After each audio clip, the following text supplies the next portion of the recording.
Pada tahun 1942, setelah Jepang menduduki Indonesia, The Javas Bank dilikuidasi. Tugas DJB sebagai bank sirkulasi digantikan oleh Nanpo Kaihatsu Ginko atau NKG.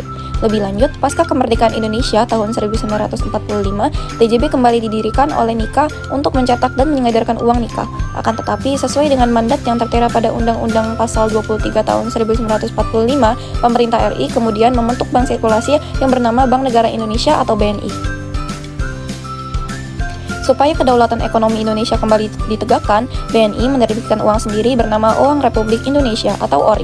Kemunculan BNI milik RI dan DJB milik Nikah pun menyebabkan terjadinya dualisme bank sirkulasi di Nusantara yang berbuntut pada peperangan mata uang atau currency war.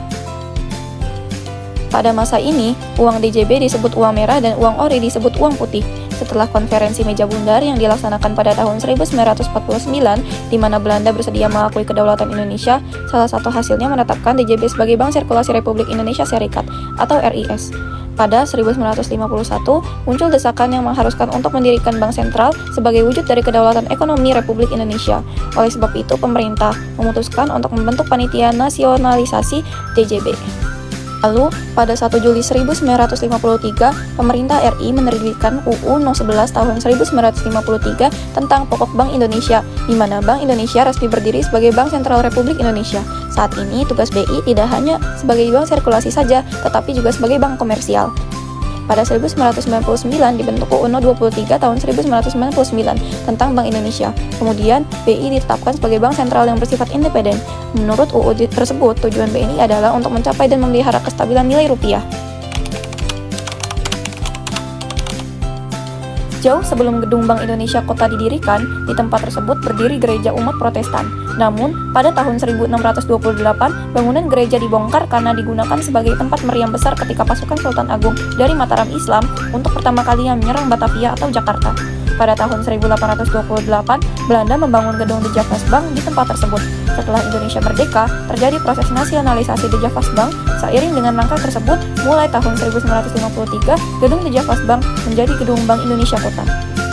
Sebelum dimanfaatkan sebagai museum, gedung bersejarah ini telah ditetapkan sebagai bangunan cagar budaya sesuai SK Gubernur Provinsi DKI Jakarta nomor 475 tahun 1993. Sejalan dengan kebijakan pemerintah DKI Jakarta untuk menjadikan daerah Kota Tua sebagai kawasan wisata bersejarah, pihak Bank Indonesia berkeinginan untuk menyajikan pengetahuan terkait perannya dalam perjalanan sejarah bangsa. Dari situlah muncul gagasan untuk menjadikan bekas gedung Bank Indonesia Kota sebagai Museum Bank Indonesia. Pada 15 Desember 2006, Museum Bank Indonesia dibuka untuk umum oleh Gubernur Bank Indonesia saat itu, Burhanuddin Abdullah. Sementara peresmiannya dilakukan oleh Presiden RI Susilo Bambang Yudhoyono pada 21 Juli 2009. Sistem pembayaran yang dilakukan oleh Bank Indonesia adalah sistem pembayaran tunai yang menggunakan uang kartal atau uang kertas dan logam sebagai alat pembayaran.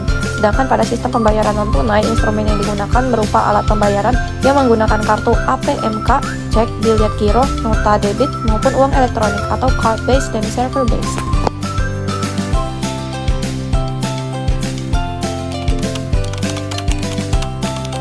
Peranan Bank Indonesia dalam lembaga sosial adalah membantu masyarakat mengatasi masalah keuangan dengan menyediakan produk-produk keuangan seperti deposito dan tabungan. Perbankan membantu masyarakat mengatasi masalah keuangan dan memastikan bahwa uang mereka tersimpan dengan aman.